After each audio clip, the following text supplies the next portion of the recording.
For the front legs, I have the advantage that at home on my work table I actually have an aquarium with frogs in it, so I can study their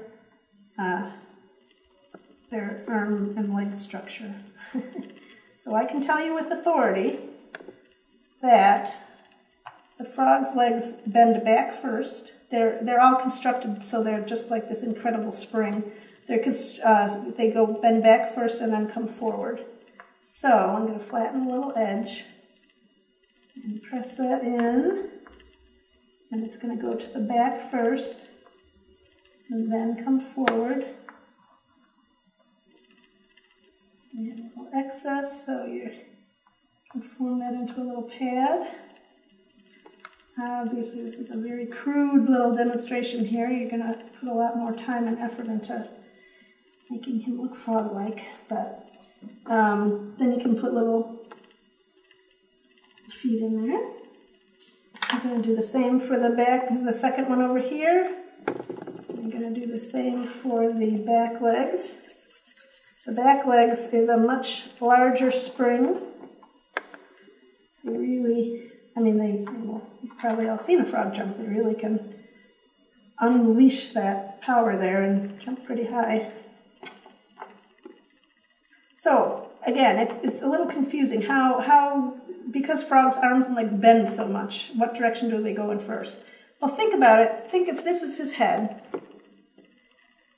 Really, they just attach like they're hanging down like a human. You know, if you just let your arms and legs drop, that's how you're going to attach the basic arm and leg for the frog. And then you'll see what direction to bend it from there.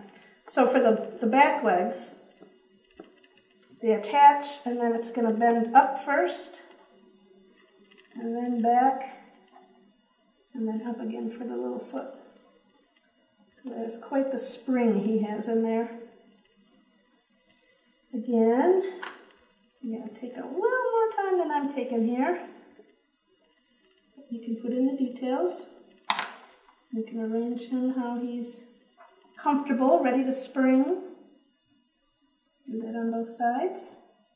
For the eyes, I just took, again, you can pre-measure. I actually usually do pre-measure. I will roll out a thin sheet of clay and use a little tool so I know both of my eyes are going to be the same. You know, like for the black, I'll do both of these the same.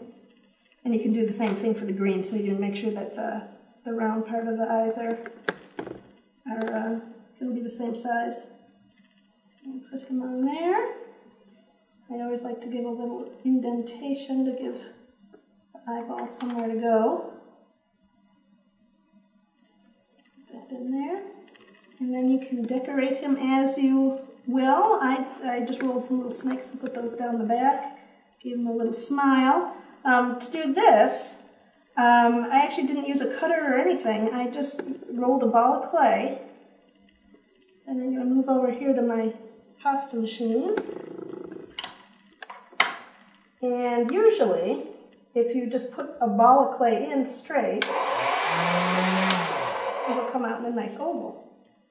And so I did that, and then I just took it down to like a number 3, 2 and then a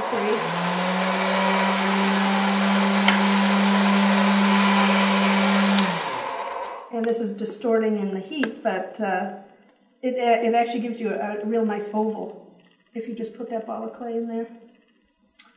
All right, obviously you will put a little more time into this and smooth out everything, but it's pretty impossible with the heat of the clay here.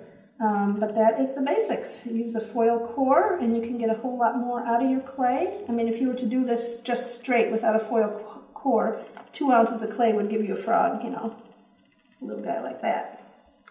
Whereas here you can get this big giant. And then you would just bake it like normal baking instructions. Give it at least a half hour, I'd say. Now, you want to keep them propped up like this, so how do we do that? You can take more foil and create a little stand for him, a little prop in the oven. Actually, just lightly mold that so that he's propped up. and get him just, you can you know, press the foil around to keep it in the right position that you want. And then he won't slump in the oven if you didn't do this. Or you can just like wad up paper towels or something, anything that'll keep him propped up. If not, as this clay is baking, it can soften and he may slump down like this in the oven.